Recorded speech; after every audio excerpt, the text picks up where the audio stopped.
अभी इतना हम लिख दिए हैं तो ये अभी हम पढ़ाने के बाद समझाएंगे मतलब, और समझाने के बाद फिर कुछ पॉइंट लिखेंगे तो वहाँ रोकना है, तो रोक यहाँ से जैसे चल रहा है तो इसको। Welcome back to maths plus motivation with Arya sir. एक बार पुनः हम आपसे बहुत ही महत्वपूर्ण टॉपिक लेकर यहाँ पर मुखातिब हैं। आप देख सकते हैं यहाँ पर क्लास 9th मैथमेटिक्स की आज हम बात करेंगे।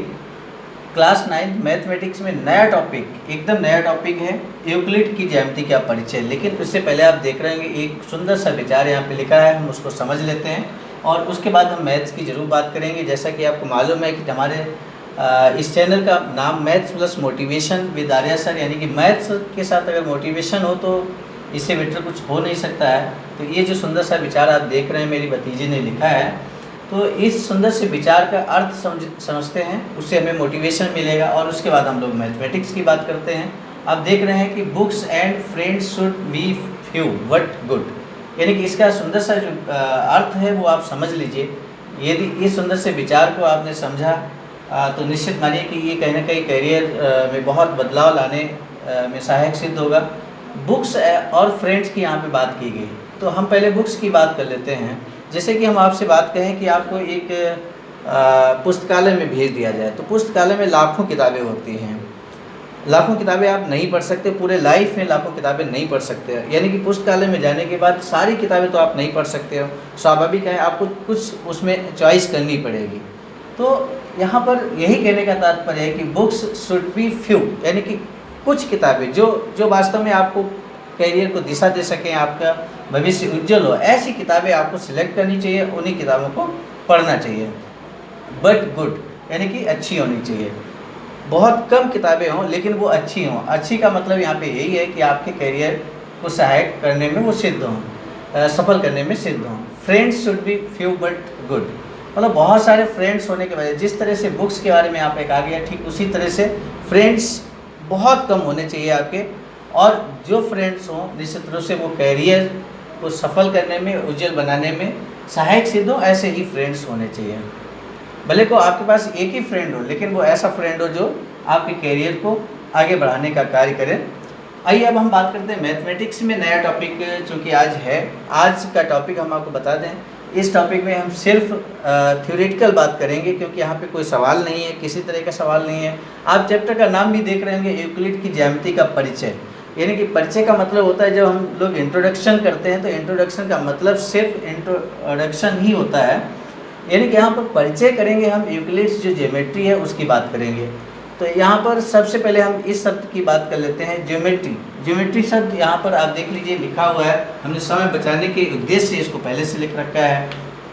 ज्यामिति को हम ज्योमेट्री इंग्लिश में कहते हैं और ज्योमेट्री दो शब्दों से मिलकर बना हुआ है। आप देख सकते हैं यहाँ पे जियो प्लस मेट्रॉन, मेट्रीन, इस तरह से, यानी कि जियो का मतलब पृथ्वी होता है और अथवा भूमि हम कह सकते हैं, मेट्रीन का मतलब यहाँ पे मापन से है। तो यहाँ एक बात स्पष्ट हुई कि जब भी ज्योमेट्री की उत्पत्ति हुई होगी तो निश्चित मानिए कि इन दो शब्दों पर आधारित बात हुई होगी, अर्थात पृथ्वी या भूमि के मापन की आवश्यकता कभी महसूस की गई होगी गणितज्ञों के द्वारा या वैज्ञानिकों के द्वारा। जब पृथ्वी तथा भूमि के मापन की आवश्यकता महसूस हुई तब ज्योमेट्री की उत्पत्ति हुई, यानी कि ज्योमेट्री का उद्गम हुआ। और वो भी हम आपको बता दें कब ऐसा हुआ। आप देख सकते हैं यहाँ पे लिखा हुआ 300 ईसा पूर्व, यानी कि 300 ईसा पूर्व में अलेक्जेंड्रिया के एक गणित शिक्षक थे यूक्लिड जिनका नाम था, और उन्होंने पृथ्वी का जो मापन है उसकी आवश्यकता को महसूस किया और तभी उन्होंने ज्योमेट्री की खोज की। और ज्योमेट्री में खोज में उन्होंने एक ग्रंथ भी लिखा जिसको एलिमेंट्स नाम दिया गया, और इस एलिमेंट्स में 13 अध्याय थे और प्रत्येक अध्याय जो है, प्रत्येक अध्याय एक पुस्तिका के रूप में जाना जाता है। तो इस एलिमेंट्स ग्रंथ में जो यूक्लिड थे, अलेक्जेंड्रिया के थे, 300 ईसा पूर्व में, उन्होंने बहुत सारी परिभाषाएं दी, बहुत सारी जो परिभाषाएं दी जो टोटली, यहाँ पर हम आपको बता दें मैथमेटिक्स दो प्रकार की होती है, एक थ्योरेटिकल मैथमेटिक्स होती है और एक अप्लाइड मैथमेटिक्स होती है। तो यहाँ पर ये जो टॉपिक है टोटली ये प्योर मैथमेटिक्स, जिसको हम थ्योरेटिकल कह सकते हैं, प्योर मैथमेटिक्स का ये पार्ट है और इसलिए इसकी हम आज थ्योरी की बात करेंगे। तो थ्योरी में अब हम देखेंगे यहाँ पर यूक्लिड की परिभाषा, यानी कि डिफिनीशन ऑफ यूक्लिड। जो डिफिनीशन, बहुत सारी डिफिनीशन उन्होंने दी हैं, एलिमेंट्स ग्रंथ में, लेकिन उनकी बहुत ही सिलेक्टेड कुछ डिफिनीशंस हैं जिनकी हम यहाँ पे बात करें। जैसा कि हमने आपको बताया कि यूक्लिड की परिभाषाएं, यानी कि यूक्लिड ने कौन सी डिफिनीशंस दी। मैंने आपको बताया कि यूक्लिड ने एक एलिमेंट्स नामक जो ग्रंथ लिखा, उसमें 13 चैप्टर थे और प्रत्येक चैप्टर को एक पुस्तिका का नाम दिया गया।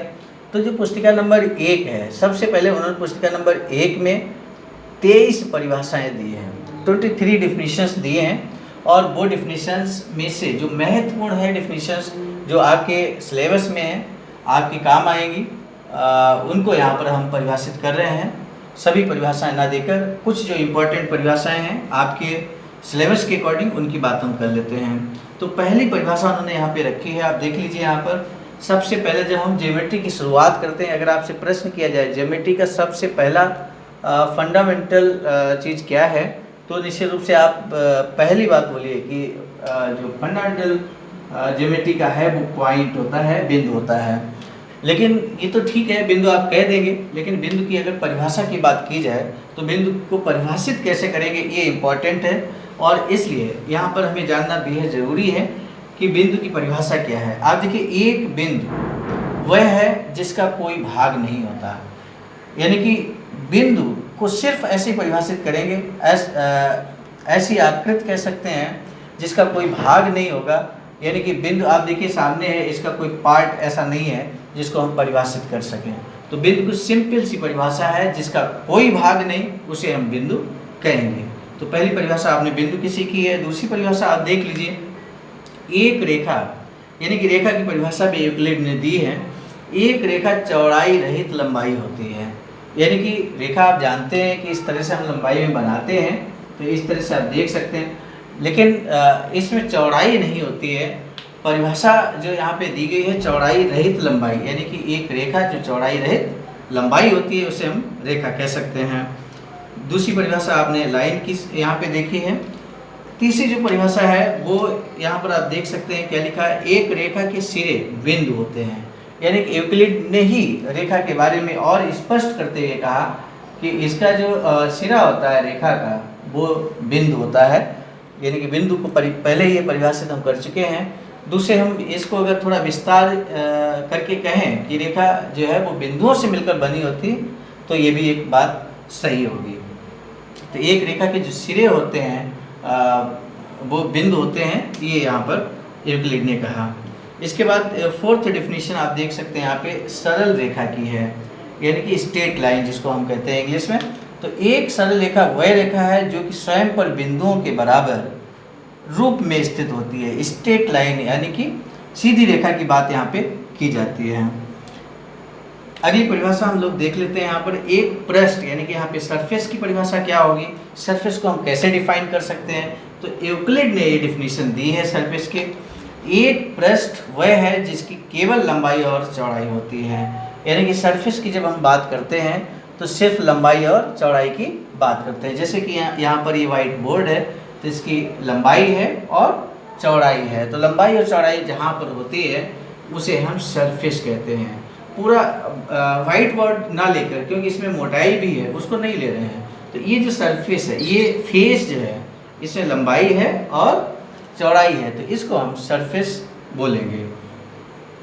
अगली जो परिभाषा है आप देख सकते हैं, पृष्ठ के किनारे, यानी कि ये पृष्ठ है, मान लीजिए सरफेस है, ये पूरा ये सरफेस है, आप देख सकते हैं। तो इसके जो किनारे होते हैं, ये किनारा है, ये किनारा है, ये है, तो इसको हम एजेज कहते हैं। पृष्ठ के किनारे अर्थात एजेज मतलब रेखाएं होती हैं। कहने का मतलब ये, अगर हम इसको फिगर बनाएं कुछ इस तरह से लंबाई और चौड़ाई में, तो इनको हम, ये रेखाएं होती हैं, एक्चुअल में रेखाओं से मिलकर हम बना सकते हैं। अब आप देखिए, इसके बाद वह पृष्ठ जो कि स्वयं पर सरल रेखाओं के साथ सपाट रूप से स्थित होता है, समतल पृष्ठ कहलाता है। तो यहाँ बहुत सिंपल सी परिभाषा समतल पृष्ठ की है, आप देख सकते हैं यहाँ पर। तो समतल पृष्ठ किसे कहते हैं, तो बहुत सिंपल सी परिभाषा, बहुत शॉर्ट रूप में हम इस तरह से दे सकते हैं, वह पृष्ठ जो कि स्वयं पर सरल रेखाओं के साथ सपाट रूप से स्थित होता है, उसे हम सरल रेखाओं से बना होगा। जैसे हमने यहाँ पर मान लीजिए ये आयत बना दिया, या हमने वर्ग बना दिया, तो ये आप देख सकते हैं सरल रेखाएं हैं, सरल रेखाओं से ये आकृति हम बना सकते हैं। तो इसको हम समतल पृष्ठ कहेंगे। पहले ही हमने आपको बताया जो पृष्ठ है लंबाई और चौड़ाई होती है, यहाँ पे भी लंबाई और चौड़ाई है। यहाँ अलग बात है, अगर वर्ग की बात करेंगे तो लंबाई और चौड़ाई बराबर होती है, लेकिन उसको भी हम समतल पृष्ठ कह सकते हैं, क्योंकि समतल पृष्ठ में लंबाई और चौड़ाई होती है। यहाँ पे सपाट रूप से जो पृष्ठ होता है और सरल रेखाओं के साथ में होता है, तो उसको हम समतल पृष्ठ कहते हैं। तो इन महत्वपूर्ण परिभाषाओं की आज हम लोगों ने बात की है। ये यूक्लिड ने, पहले ही हमने आपको बताया, एलिमेंट्स नामक ग्रंथ में जो पुस्तिका नंबर 1 है उसने 23 परिभाषाएं दी हैं। 23 में से कुछ महत्वपूर्ण परिभाषाएं आज हमने आपको बताई हैं। अब हम नेक्स्ट टाइम पे आपको इसी चैप्टर के अंतर्गत नया टॉपिक है वो अभिग्रहित एवं अभिधारणाएं लेकर आएंगे। इस चैप्टर में मैंने पहले ही आपको बताया सिर्फ डिफिनीशंस हैं, थ्योरेटिकल पोर्शन है, कोई न्यूमेरिकल यहाँ पे नहीं है।